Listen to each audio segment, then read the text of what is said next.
So while there are several injuries the Chiefs are dealing with right now, there has been a couple of under-the-radar but key players progressing well, and based on how things are shaping up with this roster, this is great news that will only end up making them better. So I've got to talk about that, the most recent update on the punt returner battle, KC preparing in ways for Rice's upcoming suspension, and more. But first, how about those?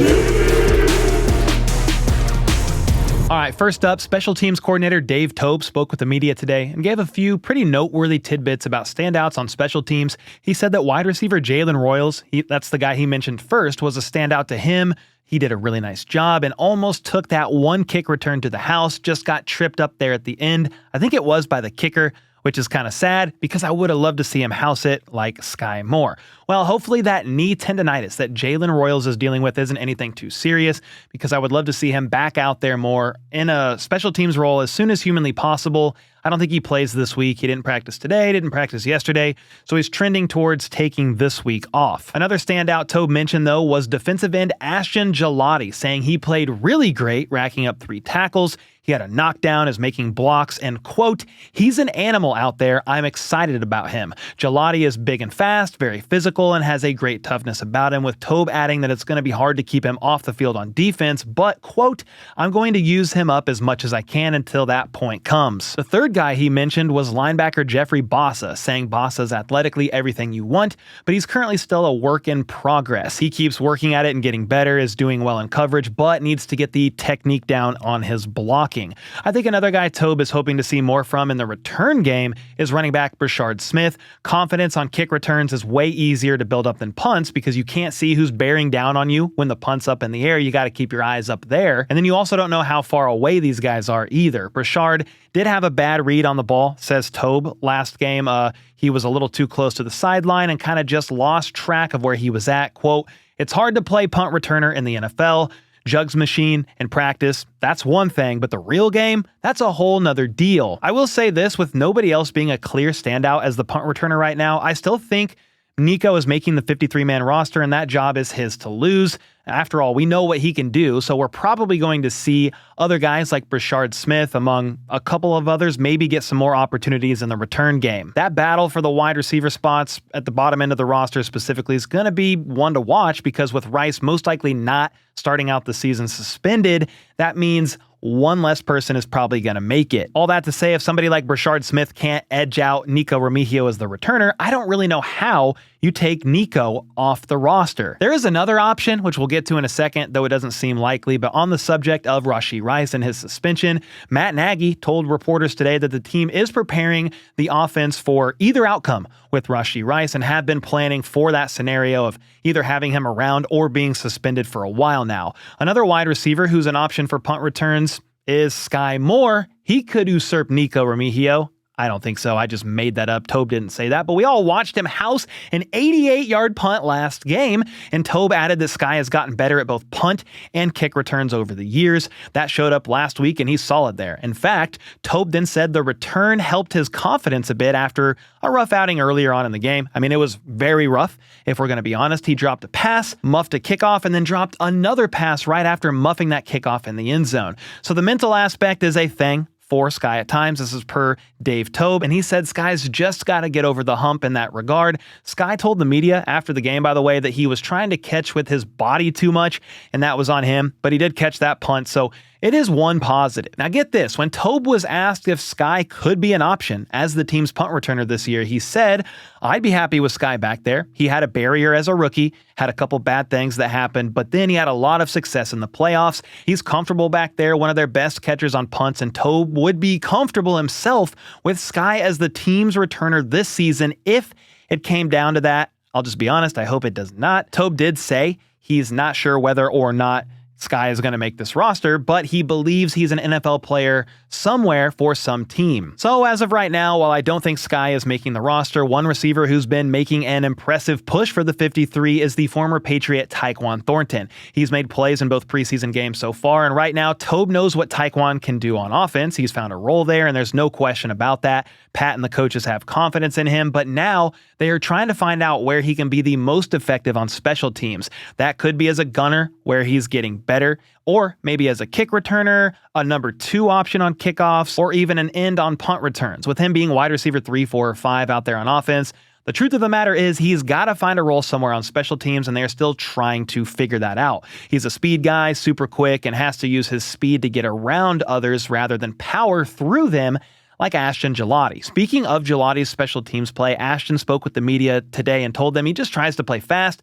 physical, and with special teams being so important, the hidden phase of the game, he called it, he takes it very seriously. Punter Matt Araiza has taken his job as a punter very seriously this offseason as well, with Tobe saying he's a much better punter right now compared to even the end of last season. He has more confidence, and having Eddie Chaplitsky around during OTAs for a bit of a punter battle helped push Araiza even further. All in all, Tobe is happy with where Araiza is at, just has to stay consistent. Araiza himself told the media this week that he's specifically worked on improving hang time and pooch punts in the offseason, which is what Tobe was wanting him specifically to improve upon. If he were to evaluate how he himself has done at camp and preseason so far, Araiza said without a question, "I'm a better punter now than I was last year." So you just really love to hear that from both Tobe and Matt, because one thing Araiza had a weakness with last year was landing punts inside the 20 without them becoming a touchback. If he can improve on that, it's only going to put the Chiefs defense in that much better of a position. Also worth noting, with Justin Reed now gone and with the Saints, he is now the backup kicker. The most complex thing about that, though, is having a placeholder prepare for a left-footed kicker because, yes, he is a lefty. Something the team hopes to improve upon this week is their run defense. Defensive end Ashton Gillotte told the media today that the Seattle game was a good reality check. You can't give up that many yards from scrimmage, therefore the intensity is up this week as they get ready to go against the Bears. Coach Spags certainly didn't like the way they played the run at all. It felt like the Seahawks came out with an intent to prove it against the Chiefs and run it right at them, adding he's not sure they were ready for that and, quote, "shame on us, but I think our guys will be ready to play good football this week." Well, I sure hope so, because they were averaging almost 10 yards a carry on the ground early on in this game. Spags did acknowledge the truth of the matter, or a big piece of it at least, and that's that they did not have some key starters out there, but the reality is Chris Jones can't play every single play along the line, and what happens if this guy or that guy gets injured? The expectation is for these other guys to step up without seeing much of a decline in play. So yeah, you did not see that happen against the Seahawks, and a big piece of that is, of course, linebacker Nick Bolton, as run defense begins in the middle with defensive tackles, but also the linebackers, and works its way out from there. Nick Bolton is the glue, said Spags, but he made it clear that Jack Cochran does a good job from the mental aspect of it as well. He got dinged up in the game pretty early. He's dealing with a knee bruise and kind of fought through that, and that affected the way they played a bit, but he's a guy they rely on to fill in as needed on defense. Spags is hoping to come out with a purpose early on in Friday's game, and while he's not sure how long Andy will let them go, while the so-called guys that perceive to be starters are out there, they need to step up and show that they're better than what they were last week. Well, if Bolton, Tranquil, McDuffie, and maybe Jalen Watson are all out there, it's definitely going to help, okay? Speaking of defensive backs, Spags said that Christian Fulton is an unknown right now with all the time he's missed. Then Jalen Watson has missed some time as well recently with the concussion. And now Najee Johnson is a bit dinged up on top of all that with the shoulder. So it's been a bit up and down in that room, and the back end of that room has to have continuity. That comes with reps. So hopefully they can start to gel that together this week and build upon it all heading into week 1. Now, with Najee not playing, Joshua Williams is going to get more chances this week. He's made plays at camp and does give them speed and length, but these are my words here. I think they are just looking for more consistency from him over anything else. It's been a bit up and down for Williams over the last couple of years. Another position group that Spags has his eyes on is the bottom of the defensive end room, because Janarius Robinson was placed on IR last week, and then FAU was placed on season-ending IR yesterday. It hurts to lose anyone, says Spags, and they were counting on Felix in certain ways and certain roles. So now that he's done for the season, quote, "we'll see who steps up and takes that role. Malik has a bigger opportunity to jump up there now." That will definitely be a position group to watch this Friday to see if anybody else can step up, stand out, and make some plays. Now, if we flip sides to the offensive side of the ball, offensive coordinator Matt Nagy said that he feels really good right now with where the left side of the offensive line is at. Josh Simmons, Kingsley Suamataia. He said Josh has done great and gets better and more confident every day. They are continuing to work on timing between the two, and that will come with reps.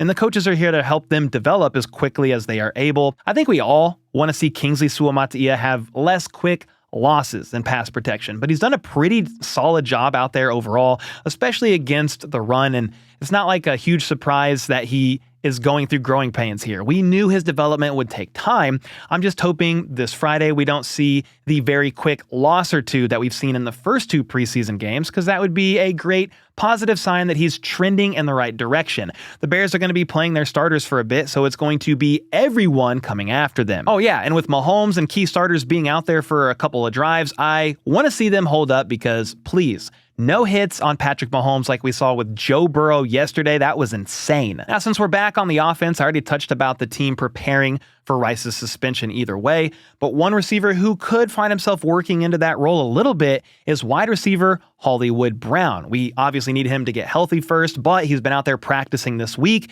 including today. Andy Reid said earlier that they've been ramping him up to see how he responds, and the fact that he was back out there once again today at practice is definitely a good sign here. I have no idea if he's going to play this Friday or not. We'll find that out tomorrow, most likely, from Andy Reid when he speaks to the media, and I'm not even confident he does play, but having Hollywood ready for hopefully week 1 against the Chargers is going to be a great thing for that wide receiver room in theory, because you have Jalen Royals dealing with that knee tendonitis as it is, so he might not be quite ready for week 1. It's really too early to tell there, but you need all these guys out there ready to fly around against a division opponent and hit the ground running with a W week 1. So while Hollywood's been back at practice, the same players who didn't practice yesterday also didn't practice today, with those being linebacker Jack Cochran, knee contusion, offensive lineman Ethan Driscoll had an appendectomy, safety Mike Edwards, hamstring, cornerback Nazeeh Johnson, shoulder, defensive tackle Omar Norman-Lott, who retweaked his ankle, and then the already mentioned wide receiver Jalen Royals with a knee tendonitis.